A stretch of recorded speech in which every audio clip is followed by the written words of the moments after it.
நமக்கு ஒரு நல்ல வாய்ப்பு நம்முடைய தவறுகளை திருத்திக் கொள்வதற்கு, நம்முடைய பாவங்களை திருத்திக் கொள்வதற்கு நல்ல வாய்ப்பு. ஏனென்று சொன்னால் அல்லாஹ் சொல்லுகின்றான், யா அய்யுஹல்லதீன ஆமனூ, இறை நம்பிக்கை கொண்ட விசுவாசிகளே, தூபு இலல்லாஹ், அல்லாஹ்வின் பக்கம் நீங்கள் பாவ மன்னிப்பு கேளுங்கள். தௌபத்துன் நஸூஹா, என்னது உண்மையான பாவ மன்னிப்பாக.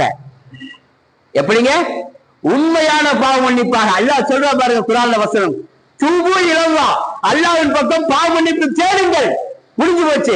ஏன்? தௌபத்துன் நஸூஹா, உண்மையான பாவ மன்னிப்பை கேளுங்கள் என்று அல்லாஹ் தஆலா சொல்லுகின்றான்.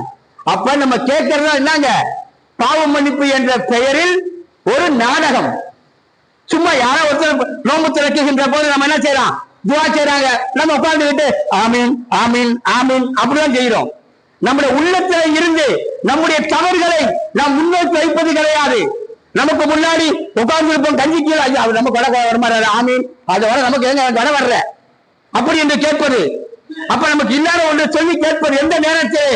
அந்த நோன்பு திறக்கக்கூடிய நேரத்தில் கூட உலமாக்கள் துஆ செய்கின்ற போது கூட நீங்கள் என்ன செய்வது கிடையாது, நம்முடைய உணவின் பக்கம் தான் கவனம் போகின்றது தவிர நம்ம அந்த ஆமீன் வாய் சொல்லுது. அதான் உண்மையான முறையில் நீங்க தௌபா செய்யக்கூடிய இடம் அது. நம்முடைய பாவங்களை பற்றி சிந்தித்து செய்யக்கூடிய இடம் அது. 12 மணி நேரம் நோன்பு வைத்த நமக்கு அந்த ஒரு டம்ளர் என்ன ஆக போகிறது? இல்லாத ஒன்றா?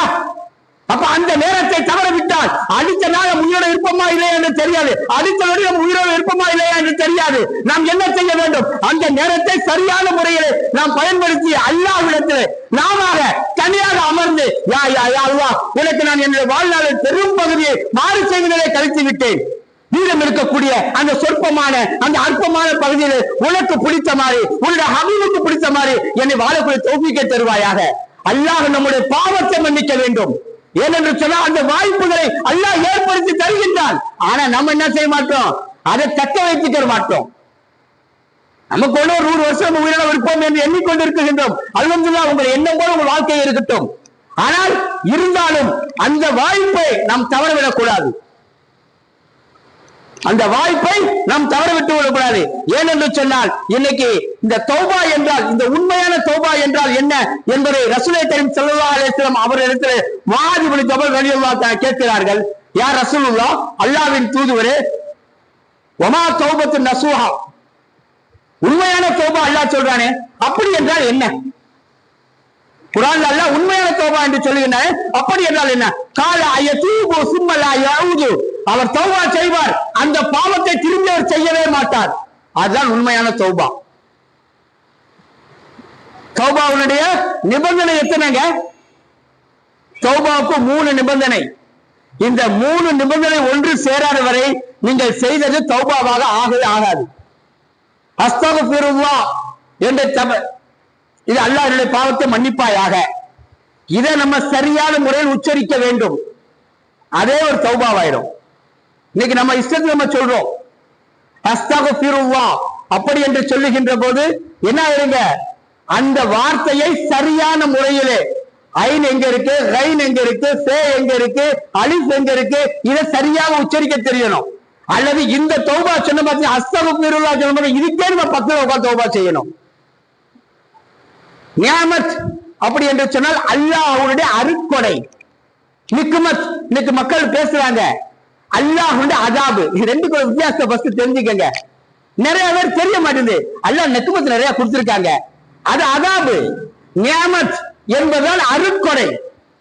நம்ம நினைச்சுக்கிட்டு இருக்க, நம்ம பேசினா சரியாயிரு, அந்த நேரத்தில் அல்லாஹ் எனக்கு அதிகமாக நிக்மத்தை கொடுத்திருக்கின்றான் என்று ஒருவர் சொல்லுகிறார் வைத்துக் கொள்வோம். அந்த நேரத்தில் மலக்கு ஆமீன் சொல்லிட்டா என்ன ஆகும்? அல்லாஹ்வுடைய வேதனையில உங்களுக்கு வந்து இறங்கும். ஏன் நீங்க கேட்கறீங்களே? உண்மைதானே? நியாமத்தை கேட்கவில்லை, நிக்மத்தை கேட்கின்றது. அப்ப நம்ம கேட்கின்ற வாசகங்கள் சரியா?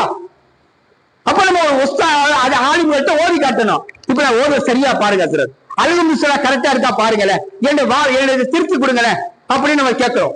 இப்ப நம்ம வியாபாரம் தெரியவில்லை என்று சொன்னால் அந்த வியாபாரத்துக்காக வேண்டி நம்ம என்ன செய்யறோம்? ஒன்னொரு நபர்கிட்ட போய் கேட்கிறோமா இல்லையா?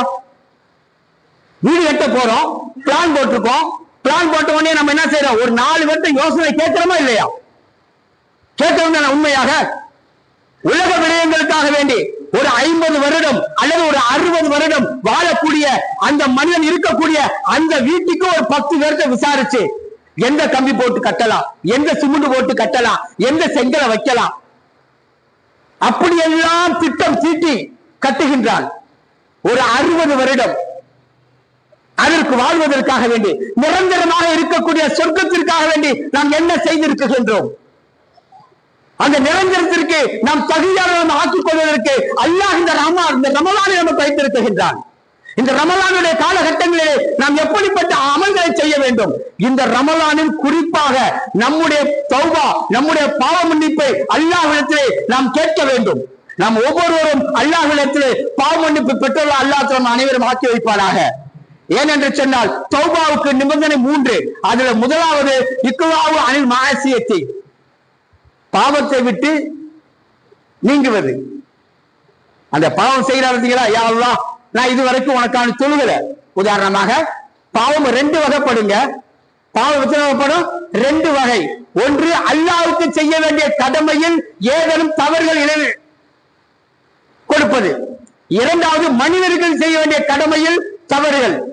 இந்த மனிதனுக்கு செய்ய வேண்டிய தவறுகளில் அந்த மனிதன் நீங்க மன்னிப்பு கேட்கணும். அதுவரை உங்களுக்கு தௌபா என்ன செய்யாது, ஏற்றுக்கொள்ளப்படாது. ஆனா டெத் லிஸ்ட்ல கிடக்கும். நம்ம இப்படியே மௌத்தாயிட்டா என்ன செஞ்சிருங்க, எந்த ஃபாய்தாவும் இல்லாம போயிடும் தௌபா. ஏன்? அந்த மனிதனுக்கு செய்ய வேண்டிய கடமைகளில் அவர் கூடிய ஹக்கிலே, அவர் கூடிய பங்கிலே நாம் மன்னிப்பு கேட்கவில்லை. அல்லாஹ்வுக்கு செய்ய வேண்டிய கடமையில் நம்ம என்ன செய்யறோம், மன்னிப்பு கேட்டுட்டோம். ஆனா இவருக்கு செய்ய வேண்டிய கடமை நம்ம மன்னிப்பு கேட்கவில்லை என்று சொன்னால் நம்முடைய தௌபா அப்படி நிறுத்தி வைக்கப்பட்டு விடும்.